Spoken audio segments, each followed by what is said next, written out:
Assalamualaikum dan salam satu Malaysia. Bersua kembali dalam Semasa 12.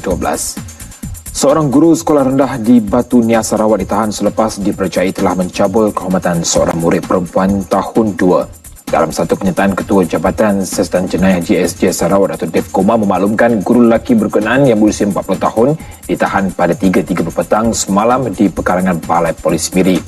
Mangsa merupakan seorang kanak-kanak perempuan berusia 8 tahun dan kini belajar di tahun 2. Namun, perbuatan mencabut itu dipercayai berlaku sejak mangsa tahun 1.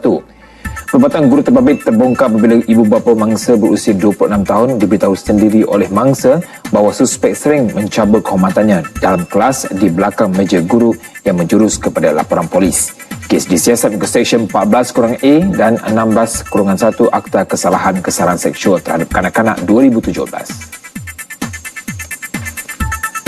Bismillahirrahmanirrahim. Assalamualaikum warahmatullahi taala wabarakatuh. Pulang kami terdiri daripada 3 orang ahli, iaitu Siti Nurhalidah binti Hassan, saya sendiri Nur Syafira binti Hamdan, dan seorang lagi sahabat saya iaitu Siti Nabilah binti Atan. Kami akan membincangkan atau membentangkan berkaitan dengan analisis isu-isu semasa dalam dunia pendidikan di Malaysia. Kita telah pun melihat satu potongan video dari TV1 di mana kes berkaitan dengan seorang guru lelaki yang berusia 40 tahun telah mencabul kehormatan seorang murid perempuan tahun 2 di sekolah rendah Batu Nias Miri Sarawak. Di mana suspek ditahan di perkarangan Balai Polis Miri Sarawak dan akan direman untuk tujuan siasatan lanjutan. Di dalam kes tersebut disiasat di bawah Seksyen 14 dalam kurungan 1 dan Seksyen 16 dalam kurungan Seksyen 14 dalam kurungan A dan Seksyen 16 dalam kurungan 1 dalam Akta Kesalahan Seksual terhadap Kanak-kanak 2017. Itu adalah sinopsis berkaitan dengan kes tersebut. Kita lihat pengenalan berkaitan dengan isu analisis isu dalam profesi keguruan di Malaysia. Dalam dunia pendidikan di Malaysia pada masa kini sedang melalui era transformasi yang sangat dirasai gelombangnya. Masyarakat masa kini sangatlah prihatin dan mengikut perkembangan pendidikan dengan penuh minat dan bersikap kritikal terutama terhadap isu-isu yang berbangkit berkaitan dengan kemajuan anak-anak mereka. Tanggungjawab profesi keguruan ini menjadi semakin berat kerana rakyat masa hadapan yang hendak dihasilkan itu bukan sahaja perlu diterapkan dengan ilmu pengetahuan semata-mata, tetapi perlu juga diseimbangkan dengan nilai sosial yang baik dari segi moral dan etika yang murni.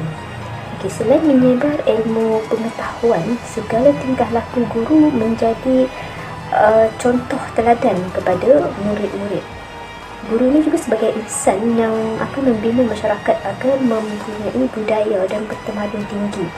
Dalam istilah Mok Sung Sang pada tahun 1988, ia menyatakan bahawa seorang guru yang baik seharusnya mempunyai sifat dan kualiti yang baik seperti baik hati, pandai berjenaka, sabar, bertanggungjawab, yakin pada diri sendiri dan mempunyai sifat kepimpinan. Seterusnya kita lihat pada konsep etika.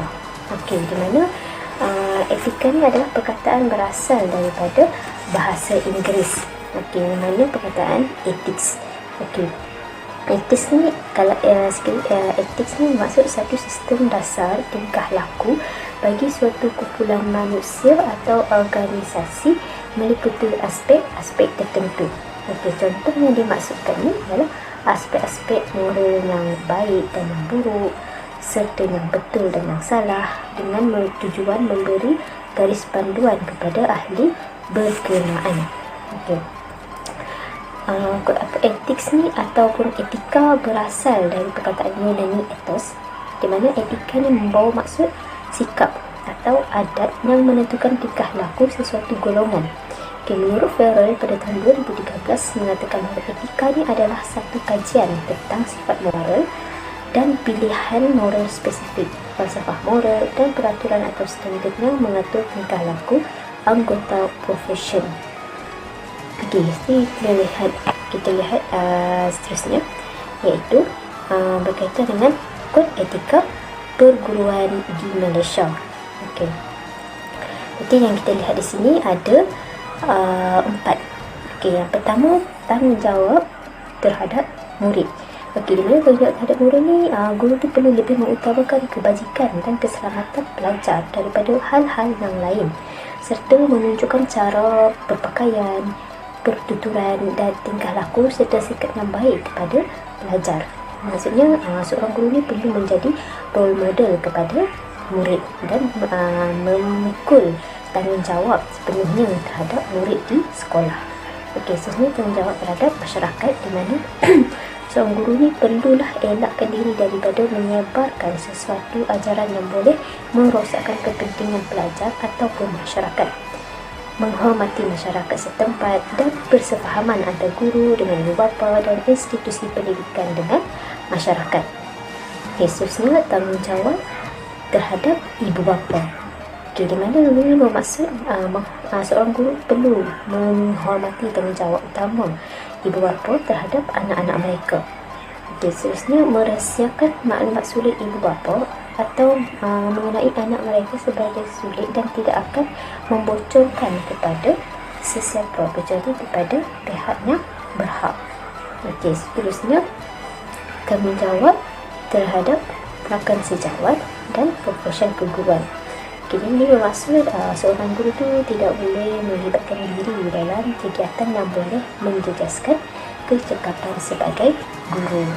Okey, seterusnya kita lihat antara isu dalam etika profesion keguruan. Okey, isu etika guru ni merujuk kepada apa sahaja persoalan yang berkaitan dengan tugas dan tanggungjawab guru yang berkaitan dengan peraturan dan undang-undang yang perlu dipatuhi oleh guru. Okey, antara contoh situasi yang dalam etika profesion keguruan ini antaranya ialah guru mencabul kehormatan murid, guru melakukan jenayah seksual terhadap murid. Okey, seterusnya kita lihat apa kaitan isu yang hendak dikupas, yang hendak dibincang kaitannya dengan hak asasi manusia. Okey, di sini kita fokus pada hak asasi kanak-kanak. Seperti yang kita tahu, hak asasi manusia ini adalah secara umumnya mempunyai 3 prinsip utama, iaitu hak asasi manusia, hak asasi kanak-kanak, hak asasi wanita dan hak asasi OKU, orang kurang upayu. Okey, hak asasi kanak-kanak ni di mana dia ditubuhkan adalah bertujuan untuk melindungi kesejahteraan kanak-kanak di Malaysia. Antara prinsip umum hak asasi kanak-kanak ni ialah ada 4, iaitu yang pertama, tiada diskriminasi, di mana kanak-kanak ni perlu mendapat perlindungan daripada kezaliman, eksploitasi dan diskriminasi, di mana berhak menikmati sepenuhnya semua hak tanpa perbezaan dari segi budaya, kaum dan juga bangsa. Seterusnya, kewajipan untuk mengambil kira kepentingan kanak-kanak, dan yang ketiga, menghormati pendapat kanak-kanak, dan seterusnya yang terakhir iaitu hak untuk nyawa, perlindungan dan perkembangan. Seterusnya, sahabat saya akan menerangkan lagi berkaitan selanjutnya berkaitan dengan isu tersebut. Terima kasih dari saya. Terima kasih kepada sahabat saya. Seterusnya kita lihat kepada hak asasi kanak-kanak. Menurut Konvensyen Hak Kanak-Kanak CRC, hak utama kanak-kanak yang harus dilindungi salah satunya ialah hak memperoleh perlindungan dan hak untuk hidup. Bagi memastikan mereka tidak terabai di dalam arus kehidupan masa kini yang penuh dengan cabaran, hak asasi kanak-kanak perlu dihormati dan dilindungi dalam aspek pendidikan, perundangan dan kesejahteraan kanak-kanak. Seterusnya kita lihat pula kepada pelaksanaan CRC terhadap hak kanak-kanak. Di Malaysia, undang-undang yang memperuntukkan mengenai perlindungan kanak-kanak adalah Akta Kanak-Kanak 2001 Akta 611. Melalui Akta 611, seseorang yang berusia di bawah 18 tahun berhak mendapat perlindungan seperti mana yang diperuntukkan di bawahnya. Secara umumnya, terdapat 5 kategori penderaan ke atas kanak-kanak, termasuklah salah satunya iaitu berkaitan dengan penderaan seksual terhadap kanak-kanak. Okey, berikut adalah isu yang kami akan kupaskan di dalam pembentangan kami, iaitu berkaitan isu kes jenayah seksual yang berlaku dalam kalangan guru terhadap murid-murid. Berikut adalah keratan akhbar mengenai isu seksual dalam kalangan guru-guru. Yang pertama, guru besar cikgu gomol depan murid. Kes yang kedua, raba 12 pelajar konon periksa jantung, cikgu cabul pelajar. Keratan yang ketiga, guru didakwa cabul 3 murid lelaki berhadapan hukuman penjara 110 tahun. Dan yang keempat, cikgu cabul anak murid. Berikut adalah antara keratan akhbar mengenai isu seksual dalam kalangan guru. Seterusnya kita lihat kepada gangguan seksual. Tertuduh didakwa mengikut Seksyen 14(A) Akta Kesalahan-Kesalahan Seksual terhadap Kanak-kanak 2017 yang boleh dihukum mengikut Seksyen 14 Akta Sama dan Seksyen 14(A) juga akta yang sama dalam Astro Awani. Berikut adalah keratan akhbar mengenai seorang guru berdepan 5 tuduhan jenayah seksual ke atas remaja lelaki. Berikut adalah sinopsis kes yang pertama. Negeri K, seorang guru dihadapkan ke mahkamah atas pertuduhan melakukan jenayah seksual terhadap remaja pada Januari 2021.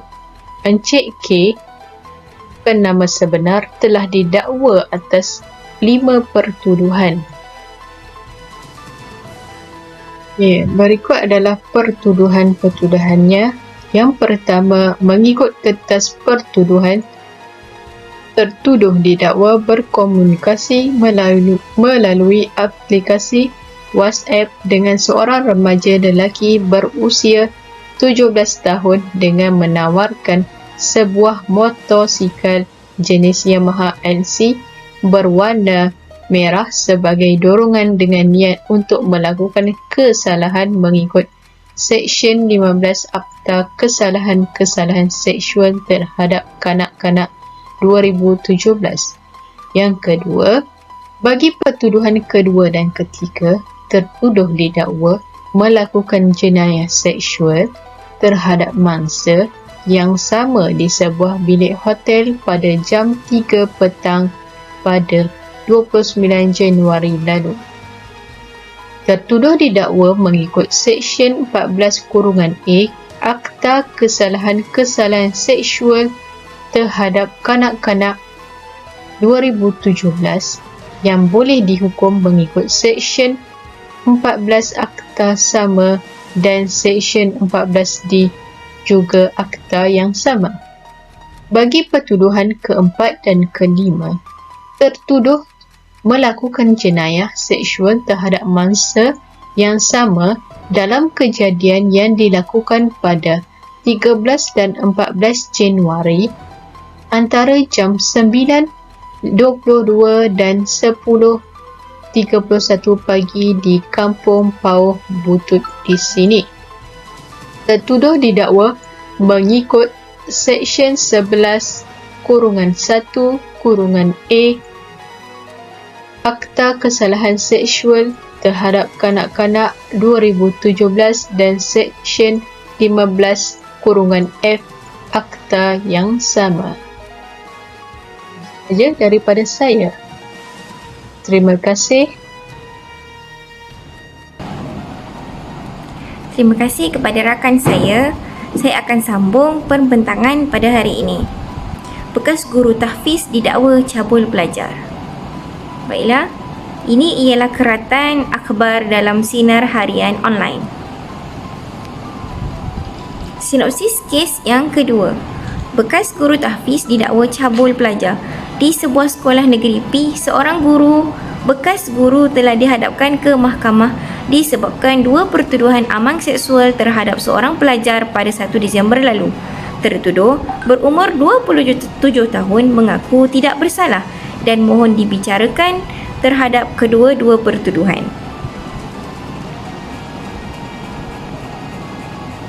Pertuduhan. Mengikut kertas pertuduhan dikemukakan Timbalan Pendakwa Raya, tertuduh didakwa melakukan amang seksual terhadap pelajar yang berusia 11 tahun di dalam bilik warden sekolah tersebut kira-kira jam 11.30 pada 1 Disember lalu. Bagi pertuduhan kedua, tertuduh didakwa menyuruh mangsa melakukan amang seksual terhadapnya di lokasi, tarikh dan masa yang sama. Bagi kedua-dua tuduhan itu, tertuduh didakwa di bawah Seksyen 14-A Akta Kesalahan Seksual terhadap Kanak-kanak 2017. Jika didapati bersalah, tertuduh akan berdepan dengan hukuman tidak lebih 20 tahun dan sebatan bagi setiap tuduhan. Menerusi pengakuan tidak bersalah tertuduh, pihak pendakwaan menawarkan jaminan RM20,000 bagi kedua-dua pertuduhan dengan membawa seorang penjamin. Peguam tertuduh membuat rayuan agar wang jaminan dapat dikurangkan dengan sebab tertuduh kini seorang peniaga kecil-kecilan dengan pendapatan sekitar RM2,000 sebulan. Hakim membenarkan wang jaminan ke atas tertuduh dikurangkan kepada RM10,000 bagi kedua-dua pertubuhan sebelum Januari tahun hadapan sebagai tarikh sebutan kes tersebut.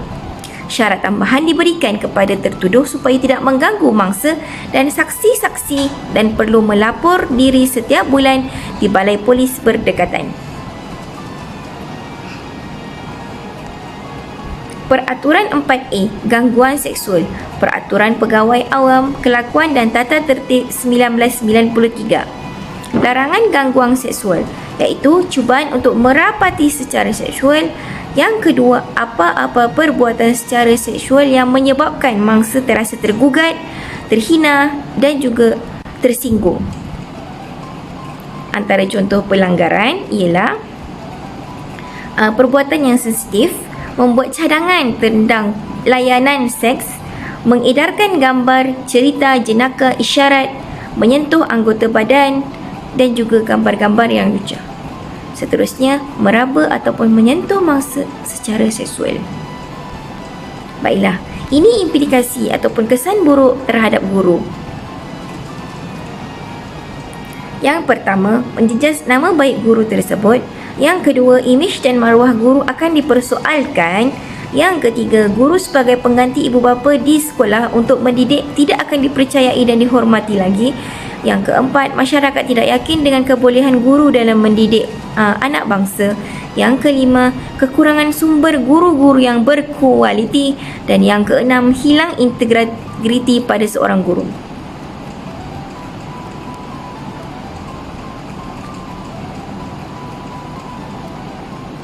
Baiklah, ini ialah implikasi terhadap murid. Yang pertama sekali, murid akan rasa trauma untuk datang ke sekolah. Seterusnya, murid-murid yang lain akan berfikiran negatif terhadap guru berkenaan. Yang ketiga, murid tidak berminat lagi untuk mengikuti pembelajaran dan pengajaran guru tersebut. Yang kelima, murid tidak menghormati kerjaya guru. Dan yang keenam, menimbulkan masalah yang berterusan kepada proses pembelajaran. Yang ketujuh, pengurusan pembelajaran dan pengajaran tidak lagi berkualiti. Dan yang terakhir, sistem pembelajaran negara akan tergendala.